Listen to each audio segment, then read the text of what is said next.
बढ़ती महंगाई, नौकरियों की क्राइसिस और आटा, दाल, दही जैसी आम चीजों पर टैक्स के बाद आम लोगों की जेब पर एक और चाबुक चल गया है।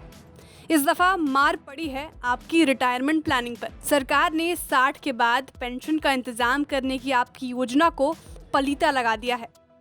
आप पूछेंगे कि इतना क्यों डरा रहे हो भाई? अब ऐसा क्या फैसला कर दिया सरकार ने कि 60 के बाद भी चैन से रहना मुश्किल हो जाए?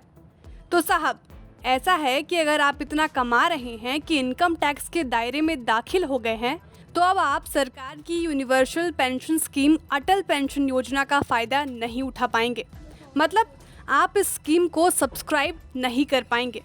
अब इसका सीधा मतलब ये है कि अटल पेंशन योजना APY में पैसा लगाकर 60 की उम्र के बाद पेंशन पाने की आपकी उम्मीद टूट गई है।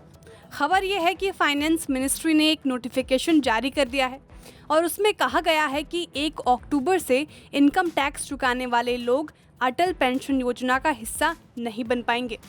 आदेश में ये भी कहा गया है कि अगर कोई शख्स इस स्कीम को 1 अक्टूबर 2022 के बाद ज्वाइन करता है और बाद में पाया जाता है कि ऐसा शख्स आवेदन के वक्त या पहले से टैक्स पेयर है, तो उसका APY खाता बंद कर दिया जाएगा और उस वक्त तक की इकट्ठी हुई उसकी रकम वापस कर दी जाएगी।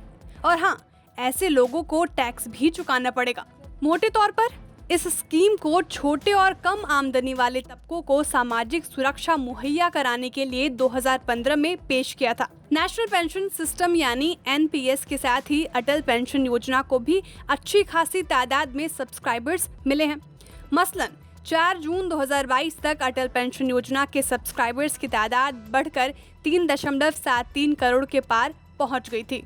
NPS और APY के कुल मिलाकर सब्सक्राइबर्स की संख्या 5.33 करोड़ है। आंकड़े ये भी बताते हैं कि 4 जून 2022 तक इन दोनों पेंशन स्कीमों में मौजूद रकम यानी एसेट अंडर मैनेजमेंट 7,39,393 करोड़ रुपए है। अटल पेंशन योजना को आम लोगों की तरफ से मिले अच्छे खासे रिस्पॉन्स की एक वजह इसके फीचर्स भी हैं। अभी 18 से 40 साल का कोई भी शख्स अटल पेंशन योजना से जुड़ सकता है।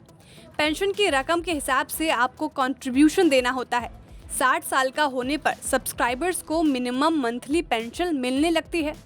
खैर, APY एक ऐसी स्कीम है जिसमें आपके कंट्रीब्यूशन के हिसाब से 1,000 रुपए से लेकर 5,000 रुपए तक की पेंशन मिलती है। अटल पेंशन योजना पर टैक्स छूट भी मिलती है। इनकम टैक्स एक्ट के सेक्शन 80CCD के तहत ये छूट मिलती है। तो इन तमाम वजहों से ये स्कीम आम लोगों की पसंदीदा बनी हुई है। लेकिन इनकम टैक्स के साथ इसे लिंक करने से एक बड़ा तबका अब इससे नहीं जुड़ पाएगा। Bureau report, बिस्तक।